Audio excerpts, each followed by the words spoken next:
안녕하십니까, 임규명입니다. 전기산업기사 2014년도 제3회 전기자기야 기출문제 해설 시작해 보도록 하겠습니다. 1번, 공기 중에서 무한 평면 도체 표면 아래에 1m 떨어진 곳에 1쿨롱의 점전하가 있다. 전하가 받는 힘의 크기는 몇 뉴턴인가?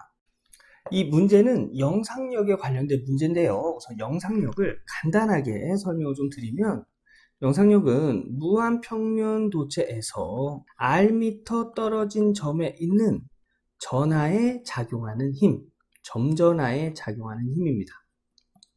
그런데 우리 작용하는 힘을 구할 땐 쿨롱의 법칙을 이용하지요. 쿨롱의 법칙 4파이 입실온 R의 제곱분의 Q1, Q2로 작용하는 힘을 구합니다. 그런데 여기 보면 전하가 두 개예요.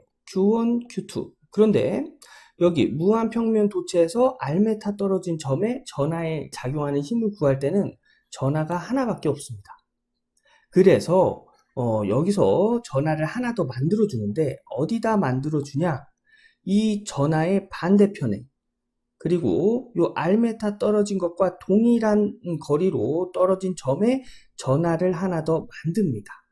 크기는 같고요. 부호는 반대의 전하를 여기다 하나 만들어요. 그러면 이때에 쿨롱의 법칙에서 적용할 수 있는 전하는 두 개가 된 거죠. 그래서 얘를 쿨롱의 법칙에 적용을 하면 4파이 입실온 떨어진 거리인데 이 전하와 전하의 떨어진 거리를 의미합니다. 그러면 R미터, R미터, 여기서부터 여기까지 거리는 2R미터가 되겠죠. 그래서 여기 떨어진 거리는 2R의 제곱 분의 Q1, 이쪽 Q를 적용하고 Q2, 이쪽 Q를 적용하면 얘가 마이너스 Q예요. 그래서 얘를 정리를 하면 이렇게 정리할 수 있어요. 4파이 입실온 R의 제곱을 여기다 제곱을 하고 여기다 제곱을 하면 4파이 입실온 2의 제곱은 4, R의 제곱은 R의 제곱이 되겠죠. 그리고 얘는 똑같은 크기의 부호가 반대인 전하를 곱했기 때문에 부호는 마이너스가 되고요. Q의 제곱, 이런 식으로 정리가 되겠죠. 얘를 다시 한번 정리하면 4 곱하기 4는 16 파이 입실온 R의 제곱분의 마이너스 Q의 제곱이다. 이렇게 정리할 수 있습니다. 근데 여기서 이 마이너스는 심에서는 방향을 의미하거든요. 방향, 마이너스 방향은 서로 이렇게 잡아당기는 흡입력을 의미하고요. 그러면 플러스는 서로 밀쳐내는 반발력을 의미합니다. 근데 여기서는 이 문제에서는 크기만 구해라 라고 했지요. 그래서 요 마이너스를 제외한 요 크기만으로 해서 문제의 답을 찾을 수가 있어요. 그래서 여기 이제 이렇게 정리해 놨듯이 영상력의 크기는 이렇게 구한다 라고 식이 정리가 되어 있는 거예요. 자, 그러면 이 식에다가 우리 문제에서 준 단서를 하나씩 적용해 볼까요? R은 떨어진 거리입니다. 그래서 R에다가 1을 적용하고 점전하 Q에다가 1을 적용하고 공기 중이라고 했지요. 그럼 여기 유전율 입시로는 공기 중의 유전율 뭐지요? 8.855 곱하기 10의 마이너스 12승입니다. 얘를 쭉 적용해서 고학년 계산기를 누르면 2.26 곱하기 10의 9승, 이렇게 이제 고학년 계산기로 표시가 되는데, 여기 보면 보기에는 이런 답이 없지요. 그래서 얘를 일단 적어 놓고 얘네들을 고학년 계산기로 다 계산을 해서 이것과 근접한 값을 찾습니다. 다 계산해 보면 3번이 이것과 근접한 값이 나와요. 그래서 답은 3번이 되고요. 이거를 이제 여기서 바로 정리해서 구할 때는 이렇게 구할 수가 있어요. 자, 16, 여기 영상력 16파이 공기중의 유정률 R의 제곱분의 Q의 제곱은 요런 식으로 해서 구해진다고 했죠. 요 식이 어디 있을까요? 요 식이 여기에 있네, 여기. 그래서 얘를 정리하면 이렇게 된다고 했어요. 요 마이너스 부호는 어떤 힘이 적용되냐, 이걸 뜻하는 거라고 했죠. 방향을 보고 흡입력인지 반발력인지 이걸 이제 판단한다고 했습니다. 그래서 크기를 구하면 이제 이것 가지고 크기를 구하는데, 여기서 요 4파이 입실온 제로분의 1 곱하기 4파이 R의 제곱 Q의 제곱 요렇게 정리할 수 있죠. 그죠? 얘 따로 이렇게 정리한 겁니다. 네, 그래서 식이 이렇게 정리가 되고 여기에 8.85 곱하기 10의 마이너스 12승 공기중의 유전율을 적용해서 얘를 공학용 계산기로 계산을 하면 9 곱하기 10의 9승이 나와요. 네. 그리고 4파이 R의 제곱 요 R 떨어진 거리 1m라고 했죠. 1의 제곱분의 Q 1쿨롱이라고 했습니다. 이렇게 적용하면 4분의 9 곱하기 10의 9승이라는 걸 알 수가 있어요. 이렇게 정리를 해도 되고 제가 처음에 말씀드린 것처럼 이 공식에다가 문제에서 주는 단서 적용해서 그 결과값을 가지고 이것을 보기에서 나온 이 값들을 공학용 계산기로 계산한 다음에 서로 근접한 값을 답으로 찾으셔도 됩니다. 그래서 답은 3번 직접 해보시고 다음 문제 넘어갈게요. 2번 1m 간격을 가진 선간전압 66,000V인 두 개의 평행 왕복 도선에 10kA의 전류가 흐를 때 도선 1m마다 작용하는 힘의 크기는 몇 Nm/m인가? 이 문제를 그림으로 좀 설명을 드리면 자 우선 평행 왕복 도선이래요. 평행 왕복 도선은 도선이 한 번은 왔다가 한 번은 이렇게 가는 왕복 도선이 되겠죠. 이게 지금 평행하게 있다는 얘기예요. 이 평행 왕복 도선의 간격은 1m고요. 여기서부터 여기까지 간격은 1m. 그 다음에 선간 전압, 이 선간 전압, 여기에 걸리는 전압은 66,000V. 그리고 여기에 흐르는 전류는 10kA입니다. 한 번은 이쪽으로 흐르고 한 번은 이쪽으로 흐르겠지요. 예. 여기서 1m마다 작용하는 힘의 크기를 구해라. 이제 이런 문제가 되겠습니다. 이 문제 평행도선 사이에 작용하는 힘을 구하는 공식으로 구할 수가 있어요. 근데 여기 보면 여기 투자율 있죠? 근데 문제에서 투자율, 비투자율 이런 거 주지 않았어요. 그러면 공기중의 투자율 적용해야 됩니다. 그래서 투자율은 4파이 곱하기 10의 마이너스 7승 헨리/메타로 적용하면 되고요. 여기서의 전류 I1, I2는 여기가 I1이고 여기가 I2로 두면 I1 10kA 이거를 식에다 적용하는 기본 단위 암페어 단위로 이제 환산을 하면 10 곱하기 10의 3승 암페어가 되겠죠. 예, 그리고 도선의 간격 R은 1m라고 문제에서 줬습니다. 그래서 이 내용을 여기다가 이렇게 적용을 하면 4파이 곱하기 10의 마이너스 7승 곱하기 여기서 흐르는 전류와 여기서 흐르는 전류는 서로 동일하기 때문에 두 개를 곱해주면 10 곱하기 10의 3승의 제곱이 되겠죠. 그죠? 그리고 2파이 곱하기 떨어진 거리, 떨어진 간격 1m 적용해서 공학용 계산기 눌러보면 20Nm/m가 되는 걸 알 수가 있습니다. 그래서 답은 3번이 되겠습니다. 근데 이 문제에서 만약에 지금 작용하는 힘의 방향까지 물어봤다. 어떤 힘이 작용하냐 이런 것까지 물어보면 전류의 방향을 적용해 줍니다. 우선 이쪽으로 진행하는 전류의 방향과 이쪽으로 진행하는 전류의 방향은 서로 반대 방향이죠. 그래서 여기에서의 전류값, 이 전류값을 하나는 플러스 전류, 하나는 마이너스 전류. 플러스 마이너스는 전기에서 방향을 의미합니다. 그럼 두 개를 곱하면 이 힘의 부호는 마이너스가 되겠죠. 마이너스는 흡입력이라고 했어요. 우리 1번에서 했죠. 흡입력. 그래서 이렇게 전류가 반대 방향으로 흐르면 서로 잡아당기는 힘으로 작용을 하고요. 만약에 방향이 서로 동일하다. 그럼 얘도 플러스 방향이고 얘도 플러스 방향이 되겠죠. 그럼 얘 플러스, 얘도 플러스, 얘도 플러스 이렇게 적용하면 계산값은 지금 플러스 값이 나올 거예요. 이때는 서로 밀쳐내는 반발력으로 작용한다. 이렇게 보시면 되겠습니다. 요런 내용까지 숙제해 두시고요. 한번 풀어보신 다음에 다음 문제 할게요. 3번 비투자율 800의 환상철심으로 하여 권선을 600회 감아서 환상 솔레노이드를 만들었다. 이 솔레노이드의 평균 반경이 20cm이고 단면적이 10cm 제곱이다. 이 권선에 전류 1A를 흘리면 내부에 통하는 자속은 이 문제는 환상 솔레노이드에서의 자속을 구하는 문제입니다. 예, 환상 솔레노이드는 이렇게 둥그런 철심에 코일을 감아놓은 것을 이제 환상 솔레노이드라고 하는데요.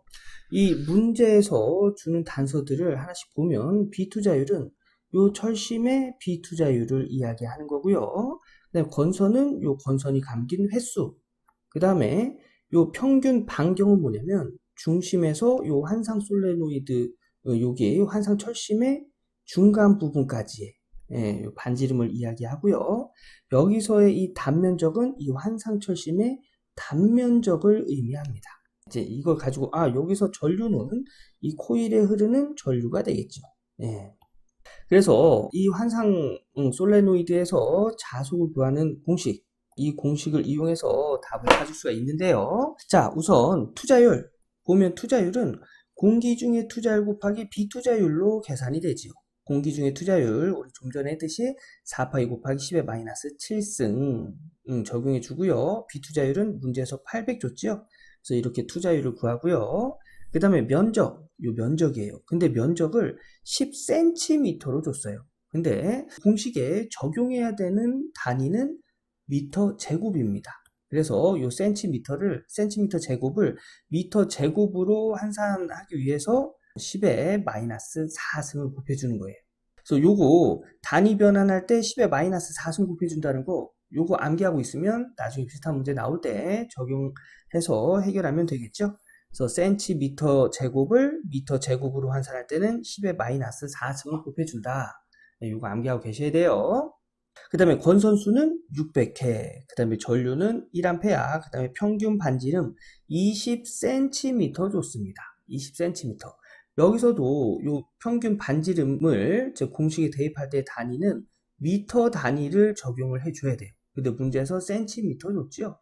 센티미터를 미터 단위로 환산할 때는 이때는 10의 마이너스 2승을 적용해줘요. 그래서 20cm는 20 곱하기 10의 마이너스 2승 미터다. 이렇게 환산이 되는 거예요. 그래서 이런 내용들을 요 공식에다 적용하면 4파이 곱하기 10의 마이너스 7승 곱하기 800. 요게 이제 투자율이죠. 그 다음에 10 곱하기 10의 마이너스 4승. 요게 단면적 S고요. 600 건수입니다. 그 다음에 1이 전류값 1A. 그 다음에 2파이 곱하기 R 평균 반지름 20 곱하기 10의 마이너스 2승. 요 고학용 계산기로 계산하면 4.8 곱하기 10의 마이너스 4승 외보다 라는 걸 알 수가 있어요. 그래서 답은 2번이 되겠습니다. 환상 솔레노이드에서 자속 구하는 공식 요거 암기하고 있어야 되겠죠. 직접 풀어보고 다음 문제 넘어갈게요. 4번 대지면에서 높이 Hm로 가선된 대단히 긴 평행도선의 선전하가 지면으로부터 받은 힘은? 자, 이 문제도 우리 1번에서 풀었던 영상력과 관련이 있는데요. 우리 1번에서는 무한평면 도체에서 R메타 떨어진 점에 점전하였죠. 점전하. 근데 얘는 이제 대지로부터 H메타 떨어진 선전하입니다. 선전하. 그래서 여기에 그냥 선전하가 있다고 보시면 돼요. 그래서 이것도 영상력으로 해서 계산이 돼서 공식이 이렇게 유도가 되는 건데 요 공식 암기입니다. 암기. 요거는 무한평면 도체. 여기는 이제 대지라고 했어요. 그죠? 무한평면 도체에서 R메타 떨어진 점에 여기는 H메타가 되겠죠. H메타 떨어진 점에 선전하가 받는 힘. 이렇게 정리가 되겠죠. 그래서 그 공식은 이렇게 된다는 거. 예, 암기해요. 자, 그러면 여기서 보기를 보면 H와 힘, 요 떨어진 거리와 이 힘의 관계를 좀 물어보는 문제가 되겠습니다.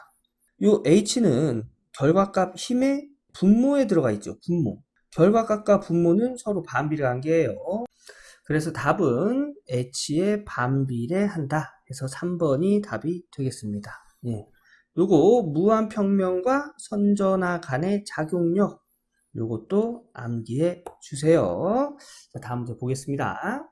5번 단면의 지름이 D미터 건수가 N 회/m 인 무한장 솔레노이드에 전류 I아를 흘렸을 때 길이 L미터에 대한 인덕턴스 L헨리는 얼마인가?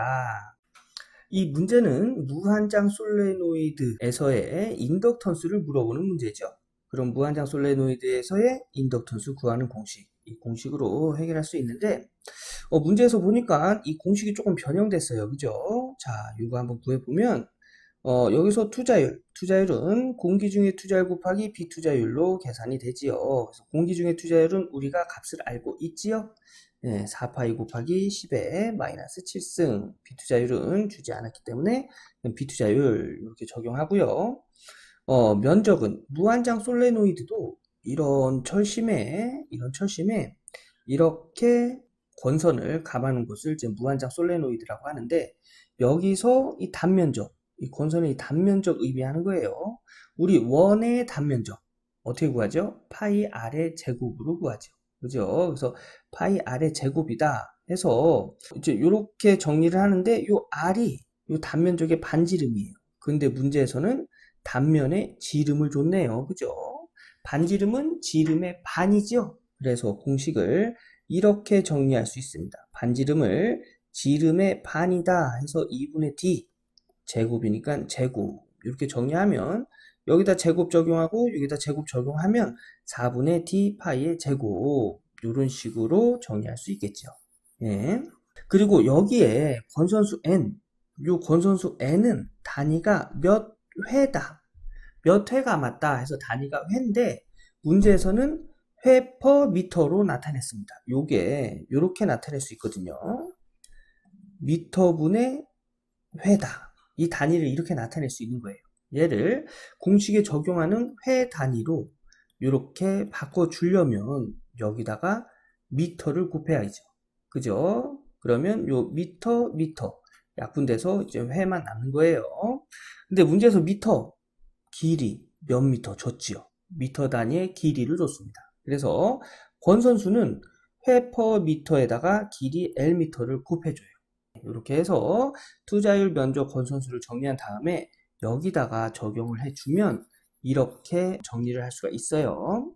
투자율은 4파이 곱하기 10의 마이너스 7승 곱하기 비투자율 곱하기 면적은 이렇게 정리할 수 있다고 그랬죠. 그래서 4파이 d의 제곱 곱하기 권선수의 제곱인데, 권선수의 제곱, 권선수는 n 회 퍼 미터에다가 길이를 곱한 것으로 권선수를 구한다고 했죠.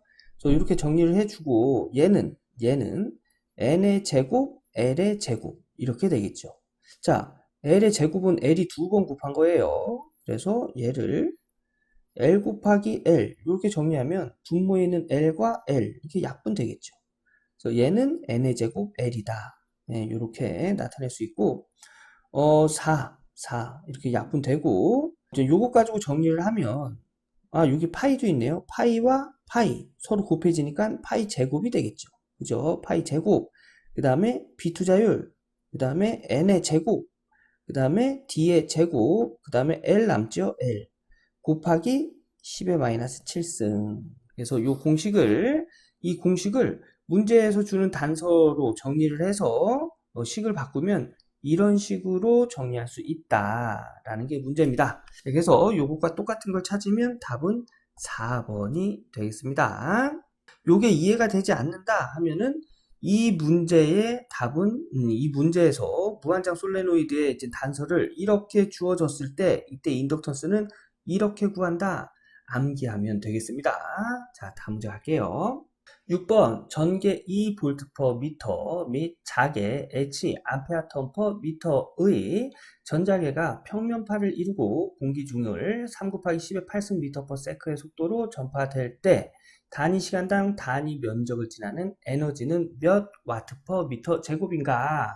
문제에서 전개와 자개를 주고 지금 이 공기 중에서 얘네들이 전파됐을 때 그때 에너지 단위가 와트 퍼 미터 제곱을 구하라고 하면 이때 답은 전개와 자개를 곱한 값이 됩니다. 이건 공식 암기예요. 이거 암기하는 문제입니다.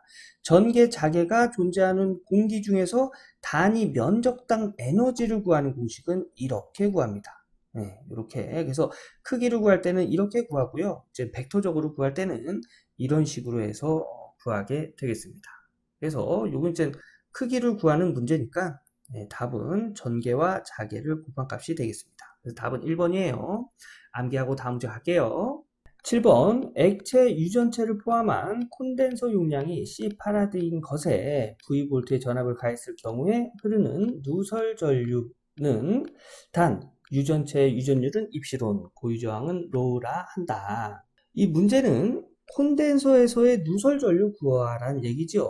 누설 전류는 전류예요, 그죠? 그래서 우리가 알고 있는 오음의 법칙, 전류 I는 R분의 V, 이런 식으로 구할 수가 있죠. 그리고 콘덴서 관련된 공식 중에 이런 공식이 있습니다. 저항과 정적 용량을 곱한 값은 유전율과 콘덴서의 고유 저항값을 곱한 값과 같다. 여기서 이제 이 공식으로 해서 누설 전류를 구하는데 전압은 문제에서 그냥 V라고 줬죠. 근데 저항을 문제에서 주지 않고 뭐 콘덴서 용량 그 다음에 유전율과 고유저항을 줬어요. 이것 가지고 여기다 적용해서 보기에 있는 답을 찾아라. 이런 문제가 되겠죠. 자, 그러면 저항. 얘를 기준으로 해서 식을 정리하면 정적 용량 C는 넘어서 나눠줘야죠.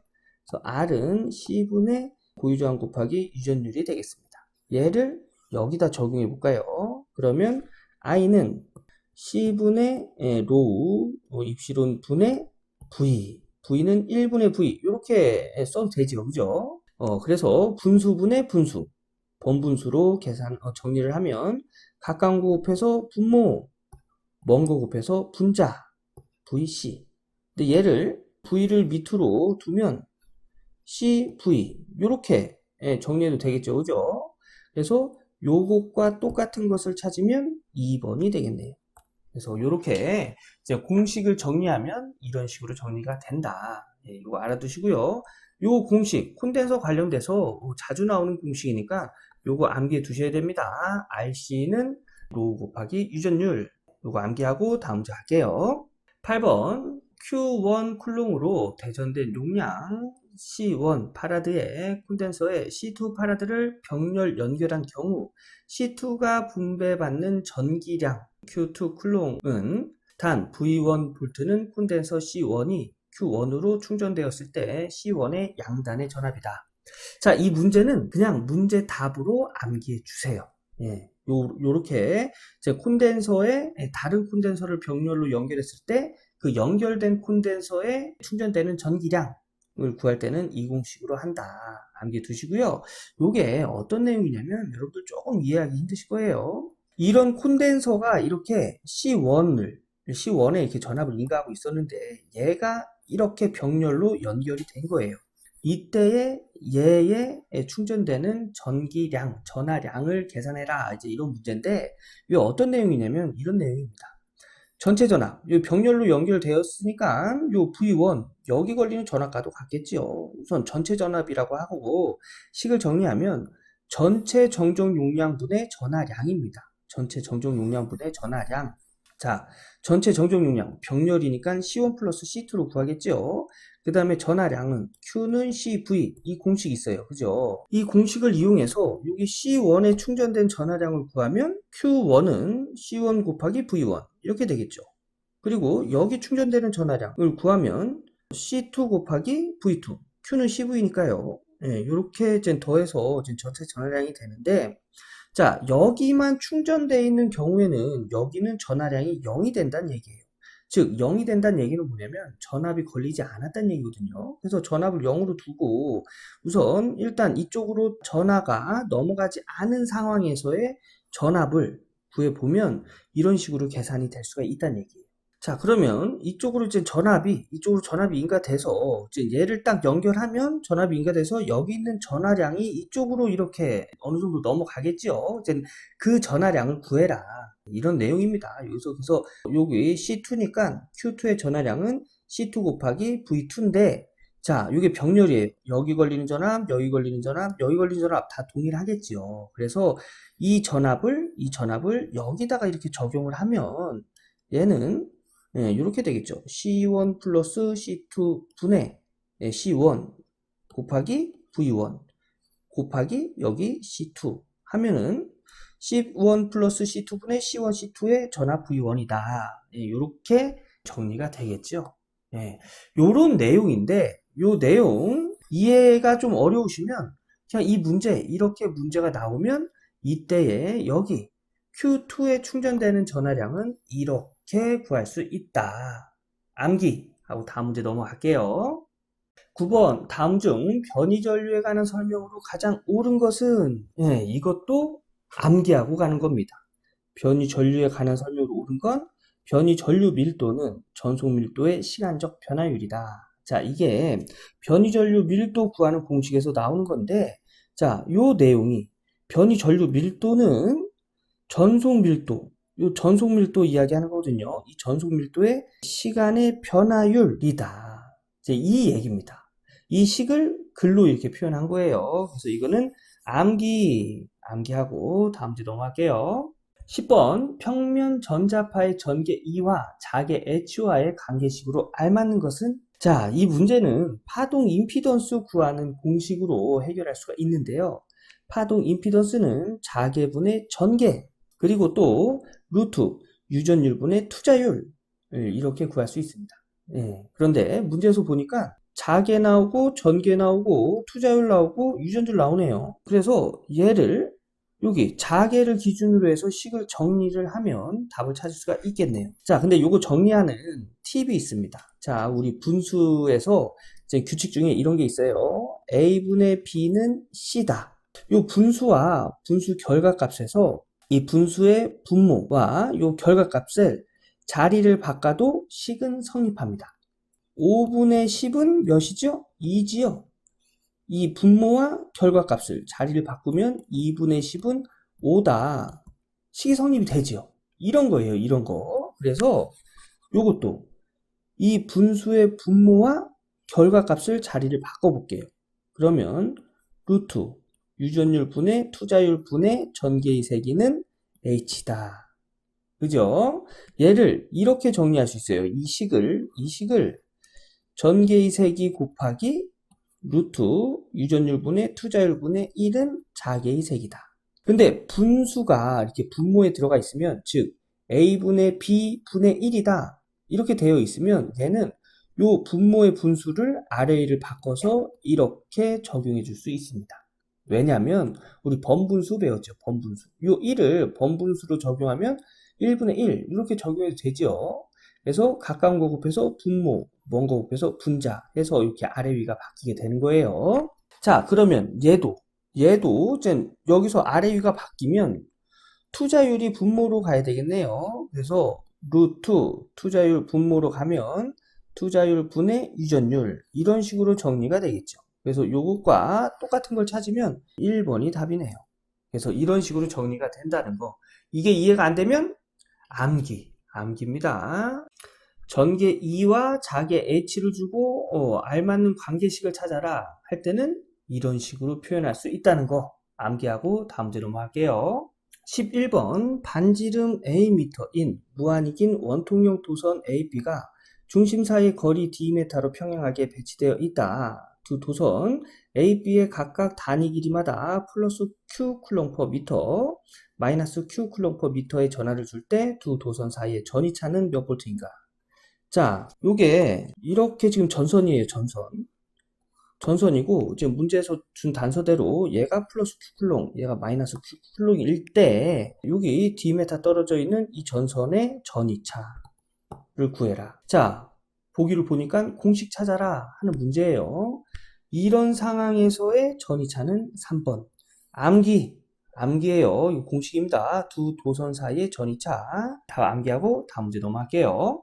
12번 비유전율 입시론 S가 5인 유전체 내의 분극률은, 우리 여기서 분극의 세기 공식 한번 적어보고 갈까요? 분극의 세기 공식은 공기 중의 유전율 곱하기 비유전율 마이너스 1의 전개의 세기입니다. 단위는 쿨롱 퍼 미터 제곱이고요. 자, 여기서 이 부분을 분극률이라고 합니다. 그래서 요거 계산해서 답 찾아라. 이런 문제예요. 공기 중의 유전율 우리 8.85 곱하기 10의 마이너스 12승이라는 거 알죠? 그리고 비유전율 5 줬습니다. 5 적용해서 공기 중의 유전율 곱하기 5 마이너스 4 요거 고학년 계산기로 계산을 하면 3.542 곱하기 10의 마이너스 11승 나옵니다. 근데 이런 답은 없죠. 그럼 이때는 어떻게 해야 된다고요? 공학용 계산기로 이렇게 계산을 해놓고 1번도 공학용 계산기로 계산해보고 2번, 3번, 4번도 공학용 계산기로 계산해봐요. 그 다음에 이거와 근접한 값, 네, 딱 똑같이는 안 떨어질 거예요. 근접한 값을 찾으면 3번이 되겠습니다. 예. 요런 문제는 이렇게 해결하는 겁니다. 자, 참고로 여기 보면 여기 8.85 곱하기 10의 마이너스 12승, 얘가 36파이 곱하기 10의 9승분의 1이거든요. 여기에 요 5-1, 4를 곱해주면 36과 4 나누면 9파이 분의 1이 되겠죠. 그 다음에 10의 9승분의 1은 10의 마이너스 9승과 같습니다. 그래서 요렇게 계산이 되는데, 요렇게 요 값이 이건 줄을 모르고 있으면 답을 찾기가 어렵겠죠. 그죠? 그래서 요거는 좀 전에 말씀드렸듯이 제가 말씀드린 대로 공학용 계산기 이렇게 계산해 놓고 1번, 2번, 3번, 4번을 계산한 다음에 근접한 값으로 답을 찾으시면 되겠습니다. 네, 다음 문제 볼게요. 13번 자속 파이웨버가 이런 식으로 변할 때 이 자속과 세교하는 권선수 n의 코일에 발생하는 기전력은 이것도 문제가 나오면 똑같이 출제가 됩니다. 그냥 암기하고 넘어가시는 게 좋아요. 답은 4번인데 제가 왜 이렇게 되는지 설명을 드리는데 이거 이해 안 되시면 그냥 암기하고 넘어가세요. 여기서 이제 기전력 물어봤죠. 이 기전력은 이제 유도 기전력 공식으로 해결할 수가 있는데요. 유도 기전력 이렇게 구합니다. 얘가 패러데이의 전자 유도 법칙이에요. 그래서 dt분의 d파이. 여기서 파이를 뭘로 줬다고요? 이렇게 줬답니다. 그럼 식은 마이너스 n의 dt분의 d 최대값 코사인 2파이 ft예요. 근데 이 2파이 f 요거 뭐죠? 오메가예요. 오메가. 그래서 얘를 오메가로 우선 바꿔놓고 식을 정리해 볼게요. 여기서 요 최대값은 상수로 요 앞으로 이렇게 나갈 수 있어요. 그래서 마이너스 n의 최대값의 dt분의 d 코사인 오메가 t입니다. 자, 보면 요 코사인 오메가 t를 시간의 t에 대해서 미분해라 이런 뜻이죠. 얘를 미분하면 어떻게 되냐면 이렇게 계산이 됩니다. 마이너스 오메가 사인 오메가 t 요렇게 정리가 돼요. 이 내용도 알고 있어야 해결할 수 있는 문제가 되겠죠. 그죠? 그래서 요거 정리하면 요거 마이너스 곱하면 플러스죠. 그래서 플러스는 원래 적어주지 않잖아요. 그죠? 그래서 플러스 오메가 먼저 써주고요. 그 다음에 n 최대값 써주면 남은 건 사인 오메가 t가 남겠네요. 여기서 오메가 뭐죠? 2파이 f 2파이 f 그 다음에 n의 최대값 사인 오메가 t다. 요렇게 정리가 되겠네요. 그러면 이것과 똑같은 건 4번에 있죠. 그래서 이런 식으로 정리가 되는 건데 여러분 요거 이해가 안 되면 암기해요. 암기하고 넘어가셔도 되는 문제입니다. 자, 다음 문제 갈게요. 자, 14번 반지름 R이 Am인 원통 도선에 I 암페어의 전류가 균일하게 흐를 때 자개의 최대값은 원통 도선입니다. 원통 도선에서 반지름이 A메타인 도선에 전류 I 암페어가 흐를 때 이때 자개의 최대값. 공식 구하라는 문제예요. 이때 자개의 세기는 2파이 R분의 I로 구합니다. 요것과 똑같은 건 2번 암기 하고 다음 문제 넘어갈게요. 15번 기억이 옴세크 니은이 세크/퍼 옴과 같은 단위는 자 요거는 RL 회로와 RC 회로에서의 시정수 가지고 해결하는 문제인데요. 자 보세요. 우선 RL 회로의 시정수는 이렇게 구합니다. 여기서 요 R을 이렇게 넘기잖아요. 그러면 L은 인덕턴스 L은 R 곱하기 시정수 이렇게 되겠죠. R은 단위가 뭐지요? 옴. 시정수는 여기 보시는 것과 같이 세크입니다. 그래서 인덕턴스의 단위를 옴세크 이렇게 적용해도 된다는 얘기예요. 원래 인덕턴스 단위 뭐지요? 헨리죠, 헨리. 이 단위와 이 단위가 같다는 얘기예요. 그래서 기억은 헨리. 그 다음에 니은은 자 RC 회로의 시정수는 RC입니다. 여기서 여기 R을 넘겨서 나눠주면 C는 R분의 C정수가 되겠죠. 그럼 얘 단위는 뭐예요? 단위 세크 퍼 저항 옴이 되겠죠. 근데 우리 요 C 정정 용량 단위 어떤 단위 사용하죠? 파라드 단위 사용하지요. 그래서 이 단위와 이 단위는 서로 같다. 이렇게 보는 겁니다. 그래서 얘는 헨리, 얘는 파라드 단위와 같다. 해서 답은 1번이 되겠습니다. 네, 암기하고 다음 문제 넘어갈게요.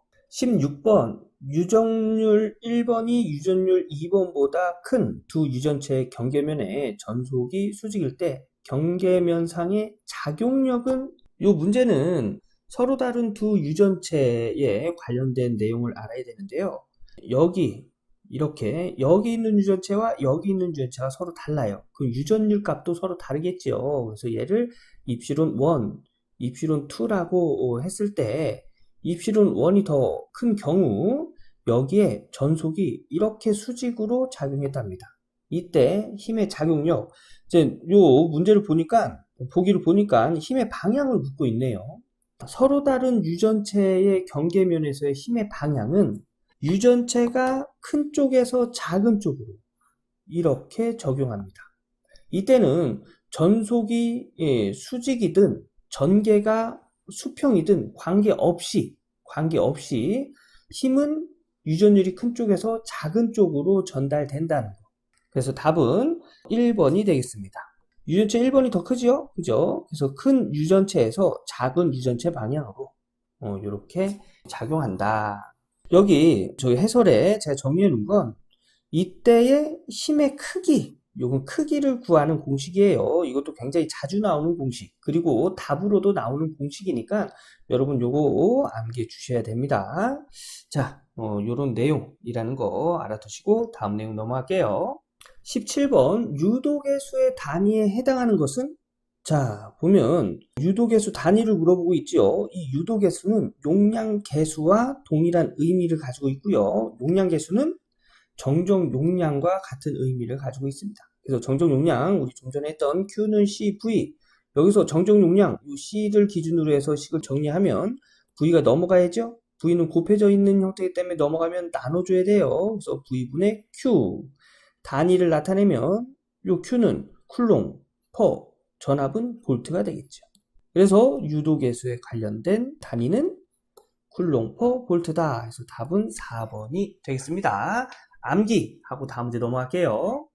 18번 전류에 의한 자개의 발생 방향을 결정하는 법칙은? 자, 여러분 오른손으로 따봉 한번 해보실래요? 따봉 하면 요 엄지손가락 방향이 이제 전류 방향이라고 하면 이때 자개의 발생 방향은 감기는 내 손가락의 방향이 됩니다. 네, 그래서 여기 엄지손가락을 이렇게 두면 자개는 이쪽으로 감기는 내 손가락의 방향으로 발생을 한다. 이게 암페어의 오른손 법칙입니다. 네, 그래서 답은 4번이 되겠습니다. 자, 다음 문제 할게요. 19번 자기 회로의 자기 저항에 대한 설명으로 옳지 않은 것은? 자, 자기 회로의 자기 저항 공식으로 해결할 수 있는 문제입니다.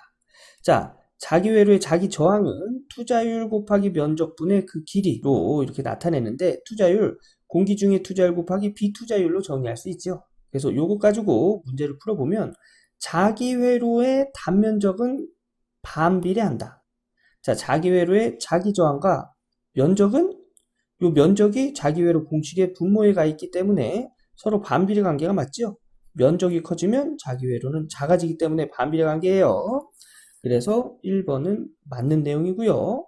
2번 자기 회로의 길이에 반비례한다. 길이는 분자에 들어가 있네요. 길이가 길어지면 자기 회로 커지겠죠.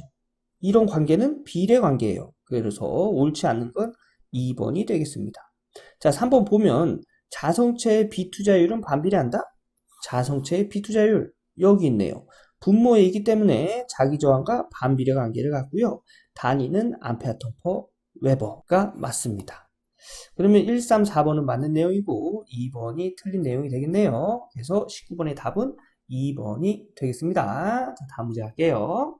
길이 20cm, 단면의 반지름이 10cm인 원통 길이의 방향으로 균일하게 자화되어 자화의 세기가 200웨버/미터 제곱인 경우 원통 양단자에서의 전 자극의 세기는 몇 웨버인가? 자, 이 문제는 자화의 세기 공식으로 해결할 수 있습니다. 우리 자화의 세기 공식 한번 적어보고 할게요. 자화의 세기는 면적 분의 자극의 세기, 그리고 최적 분의 모멘트, 그리고 공기 중의 투자율 곱하기 비투자율 마이너스 1의 자개의 세기로 자화의 세기를 구할 수가 있습니다. 근데 여기서 문제에서 물어본 게 자극의 세기를 물어봤어요. 그죠? 자극의 세기 여기 있네요. 자극의 세기를 구하려면 S 넘어가서 나눠진 형태이기 때문에 넘어가서 곱해줘야죠. 그래서 자화의 세기 곱하기 면적이다. 이렇게 정리할 수 있겠습니다. 그래서 이제 이렇게 정리할 수 있는데 요게 원통이래요. 원통이면 이렇게 생겼겠지요. 여기서 자극은 이렇게 적용합니다. 이렇게 적용이 돼요. 그래서 여기서의 적용해야 되는 면적은 자극이 발생하는 면적, 이 면적이에요. 원통이니까 원의 면적을 적용하면 되겠죠. 원의 면적 어떻게 구하죠? 파이 r의 제곱으로 구합니다. 파이 r의 제곱. 자, 그러면 자와의 세기 200 곱하기 파이 곱하기 r의 제곱인데 요 r은 요 단면적의 반지름이 되겠죠. 반지름 10cm 줬네요. 우리 센티미터를 이 식에다 적용해야 되는 기본 단위 미터로 바꾸려면 얼마 곱해줘야 된다고요?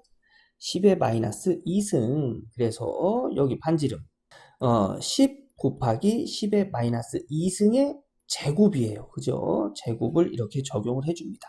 그럼 식은 이렇게 되겠죠? 요거 공학용 계산기에다 누르면 2파이다. 단위는 웨버가 되겠죠. 웨버. 전자극 구하는 거니까요. 자, 그래서 답은 2번이 되겠습니다. 요거 자화의 세기 구하는 공식, 이거 중요한 공식이니까 요거 암기해 두셔야 돼요. 이렇게 해서 전기산업기사 2014년도 제3회 전기자기학 기출문제 풀어봤습니다. 네, 쉽지 않아요. 그죠? 암기할 것도 많습니다. 예, 그런데 여러분 우리 100점 맞으려고 공부하는 거 아니에요. 예, 그래서 지금 당장 이해가 안 되면 그냥 문제와 답만 암기하고 넘어가세요. 예, 그 문제가 만약에 중요한 문제다 하면 다음 회차에 또 나오겠죠. 그죠? 그러면 그때 가서 또 보시면 됩니다. 예, 그래서 너무 공부하시면서 스트레스 받으시지 마시고요. 내가 할 수 있는 것들만 꾸준히 해 나가면 누구든지 60점 이상 맞힐 수 있는 시험이에요. 자, 그럼 저는 여기서 마무리하고요. 다음 기출문제 해설 강의에서 인사드리도록 하겠습니다. 감사합니다.